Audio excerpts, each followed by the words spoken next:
नमस्कार मंडळी, मी प्रिया हजर आहे तुमच्या समोर तुमच्या आणखी एक कामाची ट्रिक घेऊन। तर आजचा व्हिडिओ लेडीजच्या खूप उपयोगाचा आहे। म्हणजे आपण साड्या तर सर्वजण वापरतोच, पण एवढ्या जास्त प्रमाणात वापरत नाही। तर कुठल्या कार्यक्रमाला घेतलेल्या साड्या आपण अशाच ठेवून देतो ज्या महागड्या असतात। तर कधी कधी त्या घालायच्या असतात, कायम आपण वापरत नाही। अशा वेळेस काय होतं, ब्लाऊज सापडतं तर परकर सापडत नाही, परकर सापडला तर साडी सापडत नाही। तर मग मी तुम्हाला आज दाखवणार आहे की संपूर्ण म्हणजे ब्लाऊज, परकर आणि साडी एका सोबत कसे ठेवायची। अगदी तुम्हाला कपाटाची किंवा कव्हरची सुद्धा गरज लागणार नाही आणि एकदम कमी जागेमध्ये तुम्ही बॅगमध्ये सुद्धा ह्या साड्या ठेवू शकता। चला तर मग व्हिडिओला सुरुवात करूया। या ठिकाणी मी एक साडी घेतलेली आहे, बघू शकता। तर त्याचं ब्लाऊज अशा पद्धतीने खालच्या साईडला ठेवून द्यायचं, हुक उघडे करून घ्यायचे आणि त्याच्यानंतर त्या आतल्या साईडला अशा पद्धतीने फोल्ड करून घ्यायचं आहे। हुक तुम्ही हवं तर लावू शकता, नाही लावलं तरी सुद्धा चालेल। आता मोठ्या स्लीवचं ब्लाऊज असेल तर अशा पद्धतीने स्लीव्ज ह्या आतमध्ये फोल्ड करून घ्यायच्या।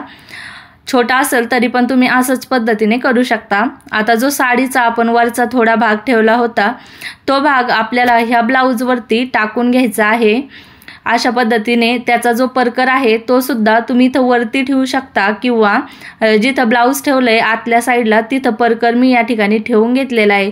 आता खालचा जो थोडासा मोठा भाग आपण ठेवलेला होता त्याच्या दोन फोल्ड करायच्या, एक फोल्ड अशी आणि दुसरी फोल्ड अशा पद्धतीने वरती करून ठेवू शकता। किंवा तुम्हाला प्रवासात वगैरे जायचंय, घडी याची पॅक हवी आहे, निसटली नाही पाहिजे, तर काय करायचं, वरचे 2 ते 3 पदर घ्यायचे आणि जो खालचा भाग आहे तो अशा पद्धतीने ह्याच्यामध्ये एकदम टक करून घ्यायचा आहे, म्हणजे खोचून घ्यायचं आहे अशा पद्धतीने। म्हणजे तुमचं परकर, ब्लाऊज आणि साडी सगळं काही एकाच ठिकाणी राहतंय। आणि बघू शकता कपाटात जरी ठेवलं तरी सुद्धा त्याला जागा एकदम कमी लागणार आहे।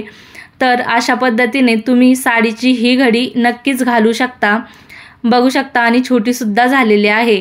तर तुम्हाला साडीची घडी घालण्याचा दुसरा प्रकार मी आता दाखवणार आहे। आता साडी घ्यायची आहे, अशा पद्धतीने बारीकच मी तिला फोल्ड करून घेतलेली आहे। तर आपल्या महागड्याच्या साड्या असतात, बघू शकता, ज्या की खराब पण होतात। तुम्हाला हवा असेल ना तर तुम्ही ही एक एक घडी पेपरमध्ये गुंडाळून सुद्धा ठेवू शकता। तर ही साडी मी घेतलेली आहे, त्याची अशी छोटी घडी घालून घेतली, डबल फोल्ड करून घेतली आणि हे ब्लाऊज आहे।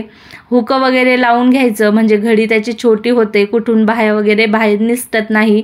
व त्याच्या ज्या नाड्या आहेत ना त्या सुद्धा आतल्या साईडला फोल्ड करून घेतल्या, लटकन वगैरे असेल ते सुद्धा। आणि त्याचा परकर आपल्याला ब्लाऊजवरतीच ठेवून घ्यायचा आहे।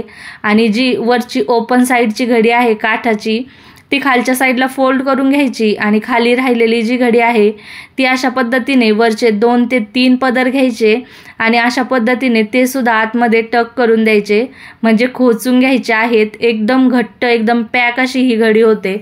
बघा, तुम्हाला प्रवासामध्ये बॅगमध्ये ठेवण्यासाठी अतिउत्तम ही घडी आहे, जेणेकरून जागा सुद्धा कमी लागणार आहे। आता ह्या ज्या सिल्कच्या साड्या आहेत त्याच्यासाठीची घडी मी तुम्हाला दाखवते।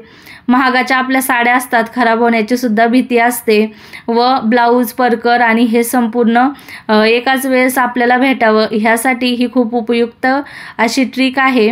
तुम्ही कशा पद्धतीने साडीची घडी करता ते सुद्धा मला कमेंट करून नक्की कळवा।